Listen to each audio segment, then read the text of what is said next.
दिखा रहा है। नमस्कार। मैं हूं महेंद्र सिंह और आप देख रहे हैं कैपिटल हेडलाइंस।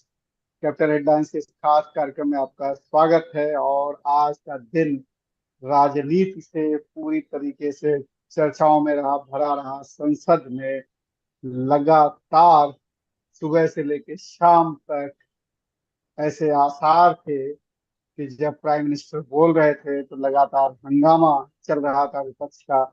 और उसके पहले अखिलेश यादव ने बहुत जोरदार भाषण दिया अपना, और उसकी बड़ी चर्चा है। कल राहुल गांधी ने भाषण दिया था जिसने सारे टीआरपी मीटर तोड़ दिए, और बहुत उनका वायरल हुआ भाषण। उसकी तमाम प्रतिक्रियाएं भी आई। उम्मीद की जा रही थी कि प्राइम मिनिस्टर आज अपने भाषण में राहुल गांधी को जरूर जवाब देंगे। उन्होंने ऐसा किया भी। बहुत लंबा भाषण रहा।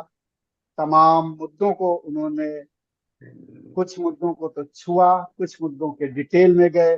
जैसा कि प्राइम मिनिस्टर की एक अपना तरीका है बोलने का, एक तो उसी लहजे में उन्होंने जवाब दिया विपक्ष को।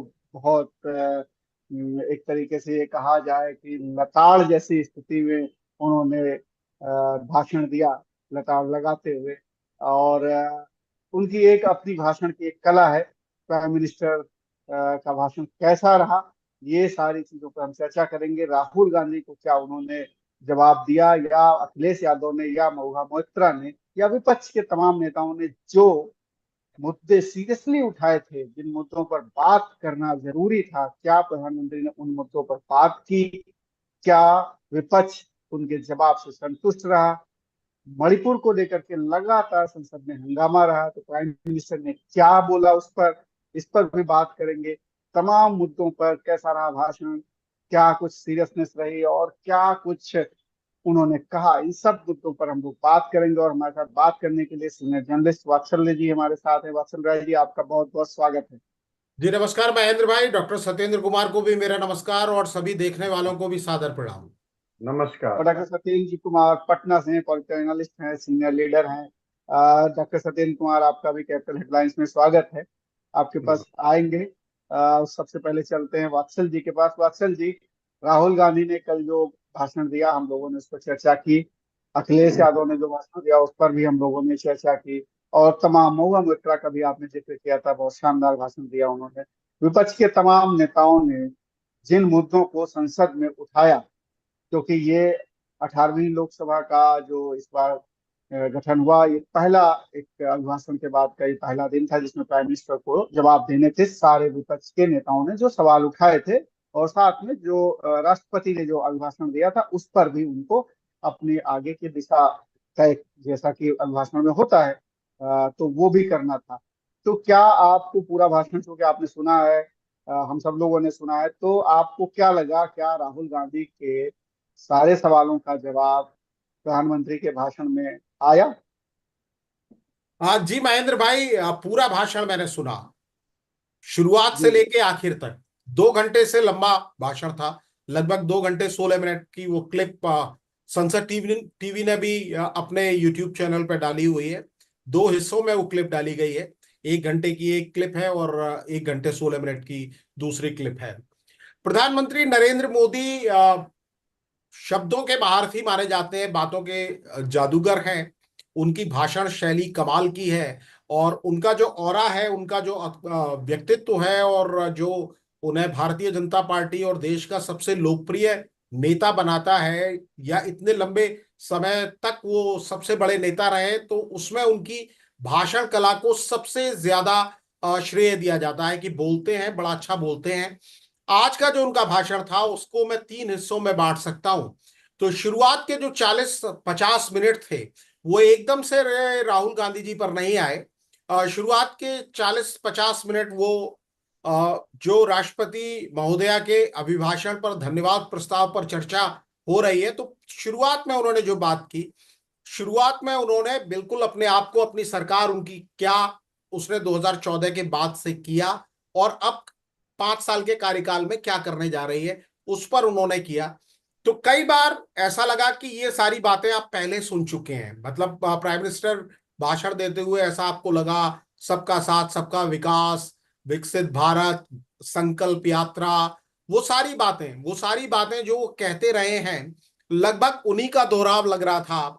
और 2014 के पहले जिस तरह से आतंकी हमले होते थे, और हमारी ये भारत नया भारत है, घर में घुस के मारता है, हम स्ट्राइक करते हैं, और विकसित भारत के संकल्प के लिए प्रयास करेंगे, समय का पल पल शरीर का कण कर हम विकास में लगाएंगे। ये सारी वो बातें थी जो प्रधानमंत्री पहले कभी ना कभी संसद के अंदर, संसद के बाहर कह चुके थे। लगभग 40-50 मिनट के बाद, जब उनके भाषण को चलते हुए 40-50 मिनट हो गए, और लगातार उनको, जैसा आपने बताया कि शुरुआत से ही विपक्ष के लोग, खासतौर पर कांग्रेस के लोग नारे लगाते हुए विरोध कर रहे थे। आ, कुछ शब्द कान में आ रहे थे क्योंकि वो सीधी आवाजें नहीं आ रही थी, तो कभी तानाशाह शब्द सुनाई पड़ता था, कभी मणिपुर शब्द सुनाई पड़ता था, और वो नारे लगातार चल रहे थे। 4:53 के लगभग स्पीकर महोदय ने टोका विपक्ष के लोगों को, और उसके बाद एक छोटा सा इंटरप्शन था, वो लगभग 1 मिनट के लगभग का। उसके बाद प्राइम मिनिस्टर ने दोबारा शुरू किया, वो उस 1 मिनट के अंतराल के बाद। तो ऐसा लगा कि वो एक नए गियर में शिफ्ट हो गए, और जिस तरह की उनकी ओरिजिनल शैली है बातचीत करने की, उसके बाद वो कांग्रेस पर आए। कांग्रेस पर आकर उन्होंने इशारों में, राहुल गांधी का नाम नहीं लिया उन्होंने, लेकिन वो सारी बातों को उन्होंने समेटने की कोशिश की। इसमें उन्होंने राहुल गांधी को बालक बुद्धि कहा, 2-3 बार उन्होंने बालक बुद्धि कहा। पहले भी जो एक नरेशन कांग्रेस की तरफ से आरोप लगता है कि राहुल गांधी की छवि बिगाड़ने के लिए, उनको पप्पू साबित करने के लिए बीजेपी और एनडीए की तरफ से काफी कोशिश हुई है। इसी तरह का एक शब्द नया आज सुनने को मिला, बालक बुद्धि। तो उन्होंने 2-3 कहानियां सुनाई। कहानियां, उसमें एक कहानी ये भी थी कि एक स्टूडेंट को बहुत 99 मार्क्स मिले, और वो खुशी जाहिर कर रहा था। तो फिर टीचर ने आकर ये बताया कि वो 543 में से 99 हैं। इस तरह की कहानियों से उन्होंने समा बांधने की कोशिश की, और तब ऐसा लगा कि वो फुल फॉर्म में आ रहे हैं। सीधा उनका निशाना कांग्रेस, और कांग्रेस का इकोसिस्टम जिसे वो कह रहे थे। लेकिन उन्होंने समाजवादी पार्टी, जिन्होंने इशारे में अखिलेश यहीं यादव। पे एक सवाल ये आपसे मैं पूछना चाहूंगा वात्सल जी, कि जिस तरीके से नेता प्रतिपक्ष राहुल गांधी हैं, और नेता प्रतिपक्ष होने के नाते एक नेता की एक गरिमा होती है, उस पद की एक गरिमा होती है, और जिस तरीके से प्रधानमंत्री ने पूरे भाषण में, क्योंकि मैंने भी पूरा भाषण सुना, वो बालक बुद्धि और तमाम चीजों से जो उन्होंने विशेषण दिए, क्या एक प्रधानमंत्री के स्तर पर इस तरीके के शब्दों का प्रयोग करना नेता विपक्ष के लिए, क्या ये गरिमा के अनुकूल है? और क्या पीठ की तरफ से फिर इस पर कोई ऑब्जेक्शन ना किया जाने, क्या ये गरिमा के अनुकूल है? क्योंकि जब हम राज्यसभा में देखते हैं, नेता विपक्ष जरा सा भी कुछ ऐसे शब्दों का, जो कि वो संसदीय ही होते हैं, बावजूद इसके वो टोक देते हैं और उनको एक शिक्षा देना शुरू कर देते हैं कि आपके कद के अनुसार ये भाषण नहीं है, भाषा नहीं है। तो क्या प्रधानमंत्री की जो भाषा थी आज, जिस तरीके से वो राहुल गांधी के लिए इन विशेषणों का उपयोग कर रहे थे, भले ही वो किस्सा कहानी सुना रहे थे, तो क्या ये प्रधानमंत्री के पद की गरिमा के अनुसार, और क्या ये एलओपी की गरिमा के अनुसार ये शब्द थे? देखिए महेंद्र भाई, प्राइम मिनिस्टर ने एक बार भी राहुल गांधी जी का नाम नहीं लिया, लेकिन उन्होंने बात संकेतों में की, जो हम कल से राहुल गांधी जी के भाषण के बाद से कर रहे थे, कि राहुल गांधी जी ने जिस तरह से उनको लूज बॉल्स दी थी। और क्योंकि कल प्राइम मिनिस्टर खुद खड़े हुए, हमने देखा, जो हिंदुओं वाली बात हुई थी उस पर वो खड़े हुए, उसी के बाद मिनिस्टर्स के खड़े होने का सिलसिला शुरू हुआ। शायद प्राइम मिनिस्टर ने एक इशारा दिया, उसके बाद बाकी मिनिस्टर्स भी खड़े हुए। तो जहां तक गरिमा की बात है, स्पीकर साहब ने अपोजिशन के लीडर्स को तो बार बार कहा कि आप बैठ जाएं, लेकिन प्राइम मिनिस्टर को वो कभी मुझे रोकते या टोकते, कम से कम यहां से टेलीविजन से मैं देख रहा था, पार्लियामेंट जो लोग कवर कर रहे होंगे उन्हें ज्यादा बेहतर जानकारी हुई होगी। लेकिन प्राइम मिनिस्टर, मैंने जैसा कहा कि वो सीधे, मतलब भूमिका बांधते हुए, क्योंकि 40-50 मिनट उन्होंने, उनकी सरकार ने क्या किया और वो क्या करने वाले हैं, इन मुद्दों पर बात की। उसके बाद वो कहानियों और रूपक के रूप में कह रहे थे, तो सीधे तौर पर वो केवल आप इशारा लगा सकते हैं कि वो किसके लिए कह रहे थे। और ये पुरानी एक परंपरा रही है, उनके बातचीत करने का एक तरीका रहा है कुछ शब्द ऐसे थे जैसा आप कह रहे हैं कि देखने वाले, सुनने वाले और खासतौर पर राहुल गांधी और कांग्रेस के जो समर्थक हैं उन्हें बुरे लगे होंगे। लेकिन मैं पहले भी कहता रहा हूं, इस प्लेटफॉर्म पे भी मैंने कहा है, दूसरे प्लेटफॉर्म्स पे भी कहा है कि भारतीय जनता पार्टी का जो कंसोलिडेट वोट बैंक है वो 37% के आसपास है। और उसमें बहुत सारे लोग, और ये कई सर्वे भी बताते हैं कि बहुत सारे लोग प्राइम मिनिस्टर नरेंद्र मोदी के नाम पर भी जुड़ते हैं, और प्राइम मिनिस्टर अपने वोट बैंक को एड्रेस करना जानते हैं, और उन्होंने वो सारी चीजें उनको एड्रेस करने के लिए कहा। और जब भी वो इस तरह की कहानियां सुना रहे थे या बालक बुद्धि शब्द का प्रयोग कर रहे थे, तो बकायदा ट्रेजरी बेंच पर बैठे हुए तमाम मंत्री हो या सांसद हो, वो खिलखिला रहे थे, मेजें थपथपा रहे थे। और ये कोई नया नहीं है। प्राइम मिनिस्टर 2014 से लेकर 2019 और अब जो भी वो स्पीच देते हैं वो इसी तरह का एक माहौल, एक फ्रेम गढ़ते हैं। और मैं आपको ये बता दूं कि अपोजिशन के तमाम नेताओं ने भाषण दिए, तमाम नेताओं ने स्पीच में अपनी बातें रखी, लेकिन प्राइम मिनिस्टर का जो मूल रूप से निशाना था वो कांग्रेस ही था। कांग्रेस किस तरह से 13 राज्यों में कोई सीट नहीं जीत पाई, उन्होंने स्ट्राइक रेट बताया, कांग्रेस को परिजीवी बताया। उन्होंने बताया कि जिन राज्यों में सीधा बीजेपी से कांग्रेस का मुकाबला हुआ, और उन्होंने 3 राज्यों का खासतौर पर उदाहरण दिया, छत्तीसगढ़, मध्य प्रदेश और एक और राज्य का उन्होंने जिक्र किया, गुजरात। और उन्होंने कहा कि यहाँ 64 सीटों में से सिर्फ 2 सीटें कांग्रेस जीत पाई है। और उन्होंने बताया कि परिजीवी है कांग्रेस, और दूसरी पार्टियों के साथ मिलकर जहां उन्होंने चुनाव लड़ा तो वहां 50% का उनका स्ट्राइक रेट रहा। तो उन्होंने बड़ी सावधानी से एक जगह अखिलेश जी का नाम लिया। अखिलेश यादव ने सुबह ही स्पीच दी थी, जिसकी हम लोगों ने, जिस पर चर्चा भी की, और हमने ये बताया कि उन्होंने किस तरह से तंज किए, प्राइम मिनिस्टर के संसदीय क्षेत्र के बारे में भी बात की, गंगा के बारे में बात की, अयोध्या के बारे में बात की, नीट के बारे में बात की। तो प्राइम मिनिस्टर ने नीट पर अप्लाई किया, बिल्कुल अपने भाषण के आखिर में नीट पर वो बोले, और उन्होंने बताया कि लीक रोकने के लिए कानून आ गया है, सख्त कानून है, गिरफ्तारियां हो रही हैं। लेकिन उन्होंने शायद जानबूझकर, क्योंकि विपक्ष का संख्या बल बड़ा है, 234 नंबर है, एनडीए के पास 294 नंबर है, तो उन्होंने सिंगल आउट किया कांग्रेस को। और उन्होंने बताया कि 99 सीट कांग्रेस की आई है और लगातार तीसरी हार है, और ये ऐतिहासिक हार है। तो उन्होंने पूरे विपक्ष से केवल सिंगल आउट किया कांग्रेस को। कांग्रेस में भी उन्होंने गिनती की सिर्फ राहुल गांधी की, और यह भी बताया कि 1984 के बाद से 10 लोकसभा चुनाव हो चुके हैं और कांग्रेस को कभी 250 सीटें नहीं मिली।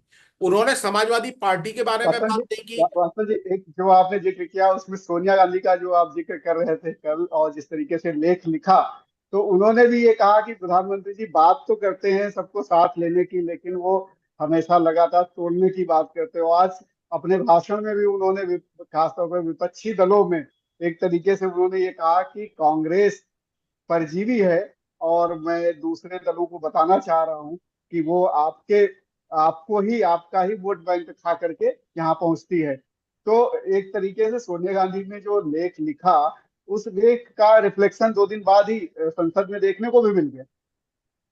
जी, आप उसका रिफ्लेक्शन मान लें या प्रधानमंत्री की एक शैली मान लें, पहले भी वो लगातार कहते रहे कि विपक्ष में बहुत मेधावी लोग हैं।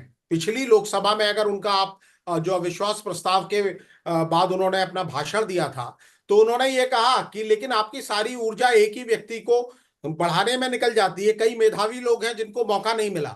ऐसा नहीं है कि प्राइम मिनिस्टर पहली बार कह रहे थे, उनके लिए ये एक अच्छा टारगेट है राहुल गांधी पर और कांग्रेस पर जब वो निशाना साधते हैं। तो क्योंकि जो दल आज कांग्रेस के साथ खड़े हुए हैं वो कभी ना कभी किसी ना किसी समय पर कांग्रेस के विरोधी रहे हैं। पहले जो विरोध होता था सारे विपक्षी दलों का, वो कांग्रेस विरोध पर खड़ी हुई थी। तो बहुत पुराना इतिहास बिल्कुल। इनका कांग्रेस के साथ का नहीं है। और दूसरी बात इंपॉर्टेंट मैं यहाँ ये कहना चाहता हूं कि कांग्रेस केंद्र में बहुत दिनों तक सरकार चला चुकी है। तो जो नीतियां हैं कांग्रेस की नीतियां, वो नेहरू काल से लेकर इंदिरा काल तक और राजीव गांधी तक, उन्होंने आज भी वो जिक्र किया कि ये कहते थे कि 1 रुपया चलता है और 15 पैसे पहुंचते हैं। इन्होंने सेना का रिफॉर्म को रोकने का कांग्रेस पे आरोप लगाया और तमाम दूसरी बातें की। इन्होंने राजीव गांधी के कार्यकाल का भी जिक्र किया, नेहरू के कार्यकाल का जिक्र तो, पंडित नेहरू के कार्यकाल का जिक्र तो प्रधानमंत्री कई बार कर चुके हैं, और ये इनके लिए सुविधा होती है। फिर वो इस हिंदू के मुद्दे पर भी आए और उन्होंने हिंदू समाज का भी आह्वान किया। उन्होंने चेयर से यानी स्पीकर से कहा कि भाई इन बातों को, इन बालक बुद्धि को समझ के आप इनको छोड़ नहीं सकते, इस पर आपको कठोर कदम उठाना चाहिए। और यही बात कल हम लोग जब चर्चा कर रहे थे, क्योंकि अगर आप लूज बॉल देते हैं तो आप दूसरे को मौका देते हैं। आज अखिलेश यादव ने भी बहुत ही सारगर्भित भाषण दिया। वो सारे मुद्दे उठाए जिन्हें लोग सुनना चाह रहे थे, बहुत सटीक अंदाज में उठाए, बड़ा करारा प्रहार किया, लेकिन वो उस तरीके से किया जहां सत्ता पक्ष के पास इतनी लंबी स्पीच, उनकी भी आधे घंटे की स्पीच थी महेंद्र भाई, लेकिन आपके पास लौटूंगा। डॉक्टर सत्येंद्र कुमार हमारे साथ पटना से हैं साथ में, उनको भी चर्चा में शामिल करते हैं। डॉक्टर सत्येंद्र कुमार, आपने भी सुना होगा प्रधानमंत्री का लोकसभा में दिया हुआ भाषण, लंबा भाषण था जिसका वात्सल जी बता रहे हैं। आप क्या प्रतिक्रिया देंगे, क्योंकि आप पॉलिटिकल एनालिस्ट होने के साथ साथ आप कांग्रेस के सिंपथाइजर भी हैं, तो आप क्या प्रतिक्रिया देंगे पहले तो, कि कांग्रेस ने जो सवाल उठाए थे, क्या उन सवालों के जवाब प्रधानमंत्री दे पाए? महेंद्र जी, मैंने आदरणीय मोदी जी को कंप्लीट रूप से सुना, प्रधानमंत्री जी को। ठीक बात कह रहे हैं वात्सल जी कि 40 मिनट तक डिफरेंट तरीका से उन्होंने भाषण रखा अपना, और उसके बाद अलग तरीका से। लेकिन मैं निराश हूं। देखिए, ये आज का भाषण जो प्रधानमंत्री जी का था, वो राष्ट्रपति महोदया के अभिभाषण पर आभार व्यक्त करने के लिए था। और वो आभार किस चीज के लिए? राष्ट्रपति महोदया ने जो मोदी जी के नेतृत्व में चल रही सरकार की नीतियों को रखी थी, उन्हीं चीजों पर आभार व्यक्त करने के लिए। लेकिन इन्होंने कोई आभार व्यक्त नहीं किया। कोई मोदी सरकार की क्या योजना है अगले 5 वर्षों तक, किस दिशा में चलेगी, कहीं नहीं दिखा। मैं जी तो माफी के काफी साथ कहता हूं डॉक्टर सत्येंद्र, आखिर में उन्होंने आभार व्यक्त किया, जो अपने भाषण को कंक्लूड किया तो उन्होंने उन्होंने आभार किया। जी उन्होंने भी कहा कि आभार मैं व्यक्त कर रहा हूं। लेकिन मैं कह रहा हूं कि इन्होंने अपनी सरकार की न आगे की कोई योजना रखी, और जो चल रहा है उसके बारे में भी कुछ उस तरह का नहीं रखा। कहीं कहीं छिटपुट कोई बात रखे हैं, और इतने जो सवाल विपक्ष के द्वारा किए गए हैं इनकी सरकार के संदर्भ में, उसका भी कहिए तो कहीं कोई जवाब नहीं दिया गया। ये बातें इधर उधर की होते रही, 52 से अभी तक की होते रही, लेकिन अगले 5 साल ये सरकार क्या करने वाली है ये कहीं कुछ नहीं हुआ। मैं तो काफी निराश हूं। ये सरकार का मतलब ये नहीं है। ये तो आप चुनावों में रोज भाषण दे ही रहे थे, ये तो आप काम वहां कर ही रहे थे। जब चुनाव लड़ रहे थे तो as a political party BJP के लीडर के रूप में आप जो भाषण दे रहे थे। लेकिन आज जो पार्लियामेंट में आप दे रहे थे, वो देश को चलाने के लिए, देश के 140 करोड़ जनता के लिए ये सरकार क्या करेगी, इसके लिए प्रधानमंत्री जी 2 घंटा 15 मिनट का अपना समय दिए हैं कि सरकार क्या करेगी आम जनता के लिए। लेकिन लेस मात्र थोड़ी सी भी कहीं पर यह नहीं नजर आई कि सरकार कोई अपनी बात रख रही हो। सिर्फ यही नजर आया कि पार्टी बात रख रही है। और 40 मिनट के बाद तो ये प्रतिक्रिया में इतने आक्रोश में थे कि अपनी सारी हदें पार कर दी। दूसरे किसी ने क्या किया है क्या नहीं किया है, इसका मतलब यह है कि इतने बड़े जिम्मेवारी के पद पर जो बैठा है उसी लहजे में बात करेगा, इस सरकार की चीज उसी तरह से देगा। और देखिए, कुछ 2-4 जहां तहां कुछ रखा भी इन्होंने। क्या रखा? इन्होंने कहा कि 25 करोड़ लोग गरीबी रेखा से बाहर आए हैं। यह बहुत ही विवादास्पद है। 54 करोड़ लोगों को फूड सिक्योरिटी के तहत आप देते थे 2014 में। आज आप ही रोज चीख चीख करके कहते हैं कि 80 करोड़ लोगों को हम दे रहे हैं राशन। तो गरीबी रेखा के नीचे से बाहर कैसे आए लोग? 2014 से 24 के बीच में 54 करोड़ से फासला 80 करोड़ हो गया, और आप कहते हैं कि 25 करोड़ लोगों को गरीबी रेखा से बाहर ले आए। तो फिर ये देते किनको है आप? ये जो आप अन्न देते हैं उन गरीबी रेखा से नीचे रहने वाले लोगों को अन्न देने की जरूरत पड़ रही है। तो सोचिए कि कितने गरीब होंगे, उनको आप अन्न देते हैं 80 करोड़ लोगों को। ये बड़ी अजीब लगता है बात। जो भी थोड़ा पढ़ते लिखते हैं तो उनको ये विवादास्पद बात लगेगा, और कहीं ये इंफॉर्मेशन है भी नहीं। सरकार द्वारा किसी तरह की कोई आंकड़ा इस संदर्भ में सिलसिलेवार प्रत्येक वर्ष नहीं दी जाती है। एक आएंगे कहीं और कह जाएंगे 5 साल के बाद कि ये कर रहे हैं वो कर रहे हैं, चुनावों में कहेंगे। सरकार की स्पष्ट झलकती हुई चीज होनी चाहिए। दूसरी जी बात दूसरी बात पेपर लीक पर इन्होंने एक चीज रखा कि मेरी सरकार का जीरो टॉलरेंस है। जीरो टॉलरेंस है अनियमितता पर, ये कहिए धांधली पर, इस तरह की बातों पर किसी तरह का गड़बड़ी नहीं मेरे सरकार द्वारा। Zero tolerance. 70 से ज्यादा एग्जामिनेशन में पेपर लीक हुए हैं पिछले 7 वर्षों में। ये कौन सा जीरो टॉलरेंस है?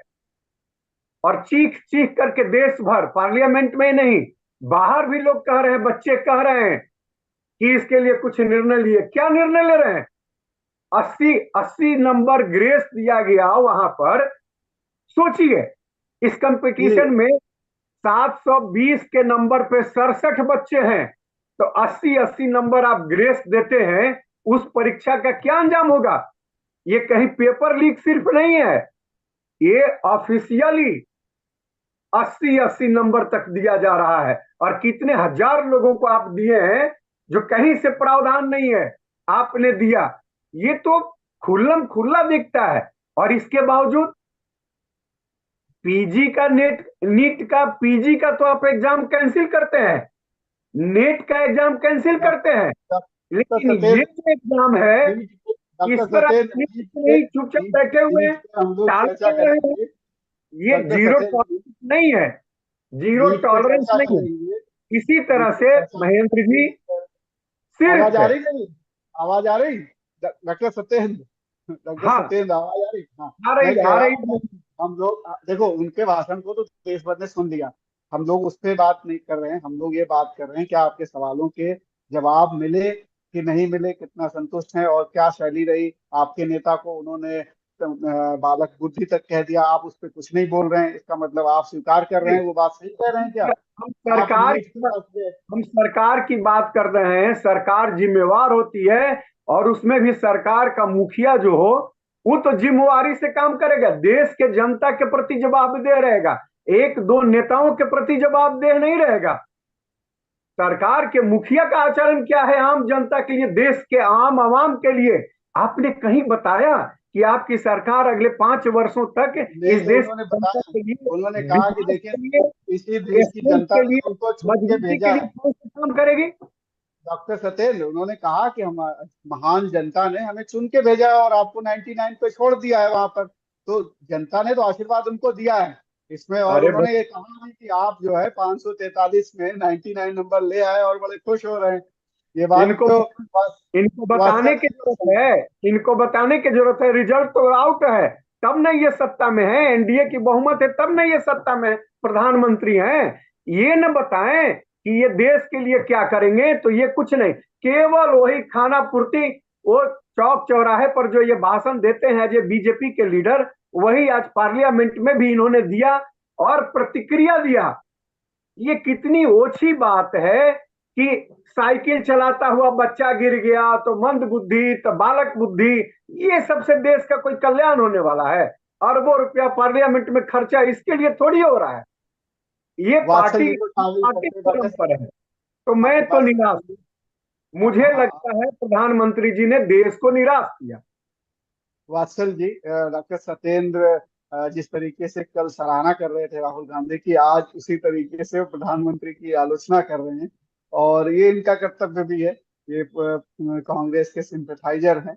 तो लेकिन आप जिन मुद्दों को उठा रहे थे, बड़े मुद्दों को उठा रहे थे कि बड़े मुद्दों पर प्रधानमंत्री जी बहुत कम समय देकर के वो निकल गए। जो सवाल विपक्ष ने पूछा था, जो सवाल अखिलेश ने पूछा, राहुल ने पूछा।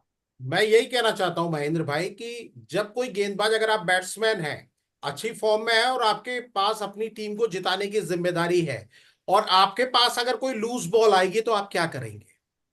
आप लूज बॉल आएगी तो आप छक्का मारने की कोशिश करेंगे। अब वो चाहे आजकल रिवर्स स्वीप खेलने की परंपरा है क्रिकेट के हिसाब से, भले ही वो शास्त्रीय शॉट ना लगे, लेकिन आपको अपनी जीत दिलानी है टीम को, आपको अपना स्कोर आगे ले जाना है। और आज की तारीख में विपक्ष ये दिखाने की कोशिश कर रहा है कि हम ओवर पावर कर रहे हैं। जब हम प्राइम मिनिस्टर से नैतिकता की बात करते हैं तो हमें यह भी उम्मीद करनी चाहिए कि लगातार विपक्ष ने जिस तरह उनकी पूरी स्पीच के दौरान खड़े होकर नारेबाजी की, तो वो भी कुछ लोगों को नैतिकता के दायरे से दूर दिखेगा। क्योंकि जब प्राइम मिनिस्टर ने अपनी बात कही तो लोकतंत्र में संसद जो है चर्चा के लिए, डिबेट की जगह है। आप बैठ के उनको सुनो। आप अलग अलग, आपके पास फोरम है, आपके पास पहले मौके थे। स्पीकर साहब ने भी कहा कि हमने आपको मौके दिए थे। अब जैसे सुबह हम लोग जिक्र कर रहे थे कि अखिलेश यादव जी ने, जो समाजवादी पार्टी के प्रमुख हैं, उत्तर प्रदेश के पूर्व मुख्यमंत्री हैं, 29 मिनट के लगभग वो बोले थे। और उनकी स्पीच में ना कोई खड़ा हुआ, ना कोई विरोध हुआ, और उन्होंने ये भी कहा कि आज हारी हुई सरकार विराजमान है।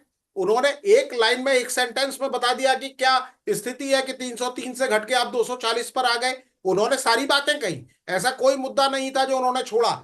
लेकिन अगर आप देखिए कल जिस तरह से हुआ, उसके बारे में प्राइम मिनिस्टर ने क्या कहा, मैं सिर्फ 2 मिनट में कुछ कोट्स आपको बता देना चाहता हूं। उन्होंने जी। कहा, कल जो हुआ उसे गंभीरता से लिए बिना हम संसदीय लोकतंत्र की रक्षा नहीं कर पाएंगे। अब बालक बुद्धि कहकर इन हरकतों को नजरअंदाज नहीं किया जाना चाहिए। इसके पीछे इरादे नेक नहीं है, गंभीर खतरे हैं। इसके बाद उन्होंने स्वामी विवेकानंद को कोट किया, जो मैं कह रहा था कि वो हिंदू वाला मुद्दा जरूर प्राइम मिनिस्टर उस पर जवाब देंगे, क्योंकि उनका एक वोट बैंक है।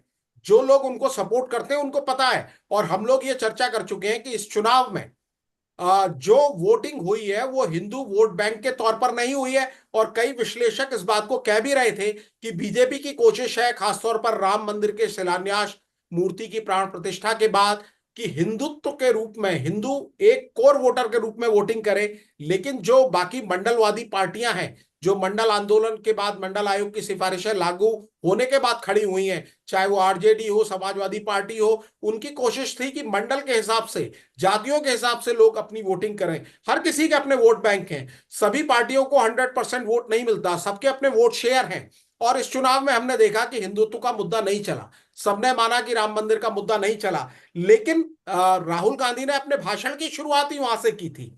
तो इन्होंने आज स्वामी विवेकानंद जी को कोट किया, जिनको सभी लोग मानते हैं। इसके बाद प्राइम मिनिस्टर कहते हैं, आज हिंदुओं पर झूठा आरोप लगाने की साजिश हो रही है, गंभीर षड्यंत्र हो रहा है। ये कहा गया कि हिंदू हिंसक होते हैं, ये आपके संस्कार हैं, ये आपका चरित्र है, ये आपकी सोच, ये आपकी नफरत, इस देश के हिंदुओं के साथ ये कारनामे, ये देश शताब्दी तक इसे भूलने वाला नहीं है। इसके बाद इन्होंने राहुल गांधी का जो संसद में पूरा रहा है, जिसको लेकर निशाना भारतीय जनता पार्टी बनाती रही है, उन्होंने उसको अपने अंदाज में पेश किया। प्राइम मिनिस्टर ने, बालक बुद्धि में ना बोलने का ठिकाना होता है, ना बालक बुद्धि में व्यवहार का कोई ठिकाना होता है। जब ये बालक बुद्धि पूरी तरह सवार हो जाती है तो सदन में किसी के गले पड़ जाते हैं। ये प्राइम मिनिस्टर के गले लगे थे एक बार राहुल गांधी जाके अपनी स्पीच देने के बाद, उसका उन्होंने संकेतों में जिक्र किया। और उसके बाद ये बालक बुद्धि अपनी सीमाएं खो देती है तो सदन के अंदर बैठकर आंखें मारते हैं। वो गले मिलने के बाद इन्होंने ज्योतिरादित्य सिंधिया साहब, जो आज की तारीख में एनडीए का हिस्सा है, प्रधानमंत्री नरेंद्र मोदी की सरकार में वो मंत्री भी हैं, उनको उन्होंने उस समय ये आंख मारी थी। और ये सारी दुनिया ने देखा था, मतलब ये टीवी पर भी आई थी चीजें। तो ये मौके जब आप देते हैं तो ये बातें आएंगी। और फिर उसके बाद उन्होंने एक अपील की, पूरे हिंदू समाज से अपील की, जिसका मौका मुझे लगता है कि राहुल गांधी ने दिया।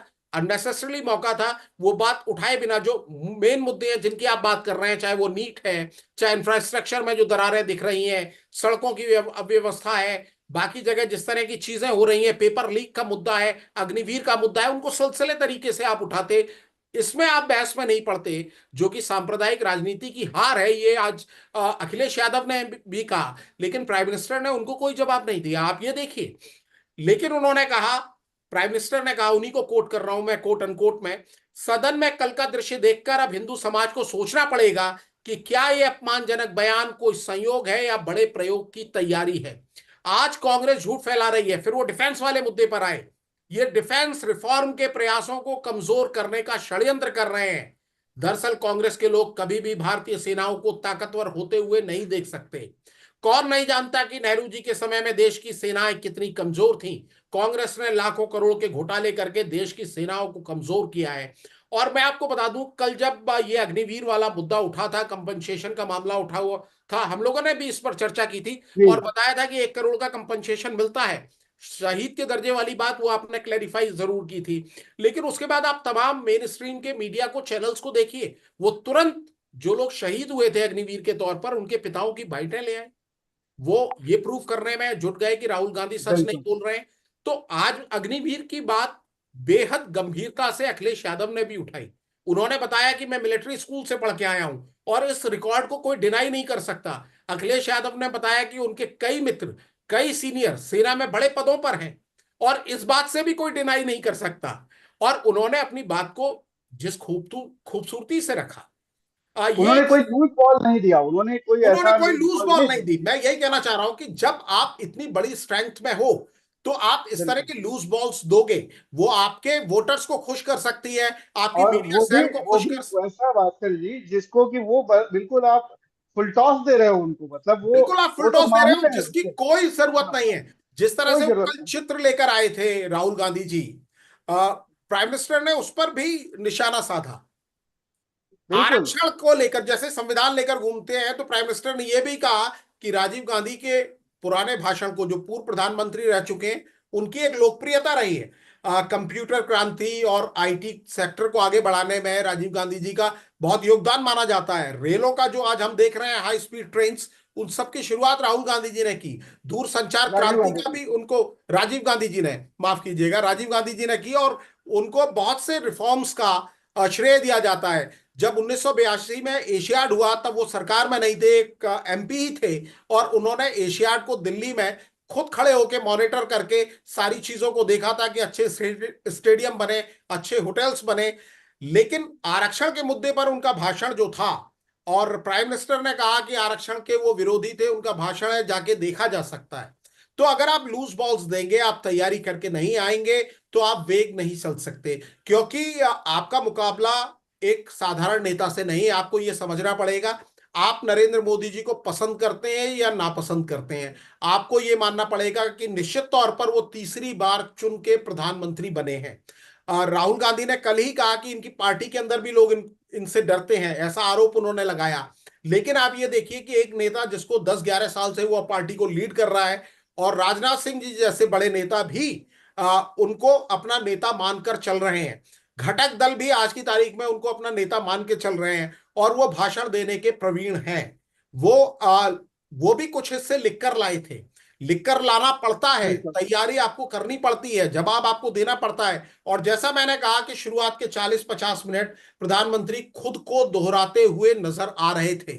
लेकिन जब वो अपने फॉर्म में आए, जो उनका फेवरेट टॉपिक भी है कांग्रेस का, और इसके बाद उन्होंने कहा, उन्होंने 3 राज्य जहां चुनाव होने जा रहे हैं, क्योंकि आप ये देखिए नजर भविष्य पर भी रहती है। उन्होंने 3 राज्यों का जिक्र किया, हरियाणा, महाराष्ट्र और झारखंड, जहां चुनाव होने जा रहे हैं। उन्होंने बिना किसी अलग क्लेम के ये बताया कि पिछली बार हमें यहां इन तीनों राज्यों में जितने वोट मिले थे, उससे ज्यादा इस बार मिले हैं। यहाँ तक कि वो इस तैयारी के साथ भी आए थे कि जो ये पिछले चुनाव हुए और कांग्रेस ने, उन्होंने कहा एनालिसिस नहीं की होगी, लेकिन वो एनालिसिस लेके आए कि आपको कितने परसेंट वोट मिले, कितने परसेंट क्या मिला, विपक्षियों को कितने परसेंट मिले। मतलब वो एक हमला पॉलिटिकल तौर पे करना चाहिए आपके इलाके में घुस के, वो हमला उन्होंने, प्रधानमंत्री ने किया। राहुल गांधी यहाँ पर इस बात को चूके कि वो जो हमला एक कायदे से करना चाहे जिसपे कि कोई लूज बॉल ना जाए। आप विपक्ष के नेता के तौर पर आप बहुत लंबे समय से पार्लियामेंट में हो, तो आपको मालूम है कि कौन सी बॉल को वो लपक लेंगे। बावजूद इसके ये सतर्कता नहीं बरती गई, और अखिलेश यादव ने वो दिखा दिया कि कैसे सतर्कता बरतते हुए सारी बातें कही जा सकती बिल्कुल, हैं। अगर आप 3 नेताओं के ये भाषणों को देखें तो आप समझ जाएंगे। अखिलेश यादव का भाषण निश्चित तौर पर मेरी नजर में नंबर 1 था। वो जरा भी डिविएट नहीं हुए, इधर उधर नहीं गए, बिल्कुल बिल्कुल। बिल्कुल जैसा उनको जो वो सोच के आए थे वो डिलीवर करके गए। प्राइम मिनिस्टर के भाषण में मुझे तीन रूप दिखे। उन्होंने आखिर में जाके कहा कि मुझे बड़ा मजा आया। उन्होंने ये भी कहा कि जिस तरह का विरोध था, उन्होंने पूरे भाषण के नारेबाजी के बीच में उन्होंने भाषण दिया, और उन्होंने बकायदा कहा कि जब मैं 2014 में आया था तब भी ऐसा ही मुकाबला करना पड़ा था। उन्होंने कहा राज्यसभा में तो उस समय हम मेजोरिटी में नहीं थे, और चेयर का झुकाव भी दूसरी तरह से था, दूसरी तरफ था। हामिद अंसारी जी, आपको याद होगा, उस समय उपराष्ट्रपति थे 2014 में, और सभापति भी थे राज्यसभा के। तो उन्होंने इशारे में वो भी जिक्र कर दिया, और उन्होंने कहा कि हमने अपनी आवाज मजबूती और संकल्प के साथ रखी, और लास्ट में जो उनका पैट स्टाइल है, उनको अपनी छाती ठोकने का भी मौका मिला। जैसे उन्होंने पहले वो एक अकेला सब पर भारी वाली बात करते थे, आज उन्होंने वो नहीं कहा, लेकिन वो अंदाज से ही लोग समझ गए कि वो कहना क्या चाहते हैं। तो कई बार आप बिना कुछ कहे भी बहुत कुछ कह देते हैं, और अगर आप इस तरह के मौके नहीं देते, अगर आप नहीं देते मौके, जिस तरह से दोनों नेताओं ने, बाकी नेताओं ने भी बिल्टअप किया, पहले आपने बिल्टअप किया, उसके बाद आप मुद्दों को उठाते हुए अगर फैक्ट्स पर रहते हैं, तो लूज बॉल कम मिलती है मेरी नजर में। और लूज बॉल अगर आप जितनी ज्यादा देंगे, नरेंद्र मोदी जैसे बल्लेबाज ऐसे हैं कि वो वापसी करने के महारथी हैं। और जी, ये जो उनके नाम पर क्रेडिट दर्ज है, 12 साल गुजरात के मुख्यमंत्री के तौर पर, और 11वां साल उनको भारत के प्रधानमंत्री के तौर पर ये हो गया है कार्यकाल उनका। तो आप ये समझिए कि आज केवल दो ही प्रधानमंत्री हैं जो लगातार उनसे ज्यादा समय तक रहे, पंडित जवाहरलाल नेहरू और श्रीमती इंदिरा गांधी। तीसरे नंबर पर वो आ चुके हैं। मनमोहन सिंह जी को उन्होंने पीछे छोड़ दिया है सबसे लंबे समय तक लगातार प्रधानमंत्री रहने के रूप में। तो आप ये समझिए कि उनके पास अनुभव भी है, और 240 का नंबर बीजेपी का है, और एनडीए का 293 का है। तो आप समझ सकते हैं कि आप केवल चित्रों के सहारे उनको, और उनके एरिया में जाके, क्योंकि ये हिंदुत्व की राजनीति, ये बीजेपी की राजनीति है, इस भंवर में राहुल गांधी को कोशिश करनी चाहिए कि ना पड़े। उन्हें उन मुद्दों पर बात करनी चाहिए जो जन सरोकार से जुड़े हुए मुद्दे हैं, क्योंकि उन मुद्दों पर आप सरकार को आसानी से घेर सकते हैं। आज उत्तर प्रदेश में, यूपी में, दिल्ली से बहुत दूर जगह नहीं है वो हाथरस, वहां एक दुर्भाग्यपूर्ण घटना हुई है कल, जिसका हमने जिक्र किया था। कल 3 नए कानून लागू हुए थे, जिनके बारे में विपक्ष के कई नेता, और कांग्रेस में तो वकीलों की भरमार है, सवाल उठा रहे थे। और भी इंफ्रास्ट्रक्चर से जुड़े हुए कई मुद्दे हैं, विकास से जुड़े हुए कई मुद्दे हैं, जिन पर बात जिस तरह से बहस होनी चाहिए थी वो हो नहीं पाई। सारी बात की दिशा मुड़ गई। तो वो निश्चित तौर पर इसमें नुकसान किसका है, ये तय करना है विपक्ष के नेताओं को। बड़ी मेहनत की अखिलेश यादव ने, और प्राइम मिनिस्टर ने बड़ा लंबा स्पीच दी, और डॉक्टर उन्होंने सारी बातों को समेटा। डॉक्टर सत्येंद्र, अंत में 2 मिनट में आप समराइज कीजिए कि आपकी नजर में क्या रहा आज प्रधानमंत्री का भाषण। मैं तो इतना ही कहूंगा महेंद्र जी, मोदी जी अपने आदत और स्वभाव के अनुसार पार्टी को जितना देना था उससे कहीं ज्यादा दिया, लेकिन इस देश को जो आज का अवसर था पार्लियामेंट में, वो कुछ नहीं दिया। उस पर उन्होंने कोई चीज नहीं रखा कि आगे देश में उनकी सरकार का क्या नीति रहेगा, किस तरह से चलेगी। ये तो दिखला दिया कि उनकी पार्टी कैसे चलेगी, विपक्षियों के प्रति उनका क्या रहेगा, उनका धमकी तक दिया उन्होंने। एक तरह से निर्देश भी दिया लोकसभा अध्यक्ष को कि इनको कंट्रोल कीजिए। ये बात सही है कि विपक्ष के लोगों का सही तरीके से व्यवहार नहीं था। मणिपुर न्याय वाले मांग रहे थे, और लोग मांग रहे थे, लगातार स्लोगन चला रहे थे। लेकिन ये भी देखिए कि पिछले कल राहुल गांधी के मामले में 50 बार टोका गया। प्रधानमंत्री जी 2 बार, गृह मंत्री जी 4 बार, रक्षा मंत्री जी 3 बार, और इन लोगों ने लीड किया और अपने एमपी से लगातार टोका टोकी करवाया। इतना ही नहीं, इतना ही नहीं, अध्यक्ष जी का भी व्यवहार अगर देखिएगा तो कुछ उसी तरह का था, लगातार रोकने की। और हिंदुत्व पर तो ये लोग भड़का रहे हैं, अपने एजेंडा को सेट कर रहे हैं। राहुल गांधी ने क्या कहा कि हिंदू वह है जो सत्य बोलता है, अहिंसा में विश्वास करता है, हिंसक व्यक्ति नहीं हो सकता है। और आप लोग भारतीय जनता पार्टी के लोग हिंसक हैं, असत्य बोलते हैं, इसलिए आप पूरा हिंदू हिंदू नहीं है, हिंदू के विरोध में नहीं बोला, वो तो हिंदू के पक्ष में बोला। वसुधैव कुटुंबकम की बात राहुल गांधी ने किया, ये चीज है। तो जिस चीज को हाँ अपने अनुकूल ये इसको मोड़ना है, इसमें माहिर है प्रधानमंत्री जी, पूरा मोड़ा। भर इलेक्शन से उनका मन नहीं भरा, इस अवसर पर भी, राष्ट्रपति के अभिभाषण पर भी, अपनी सरकार के एजेंडे को रखने में भी उन्होंने पार्टी का रखा, सरकार का नहीं रखा।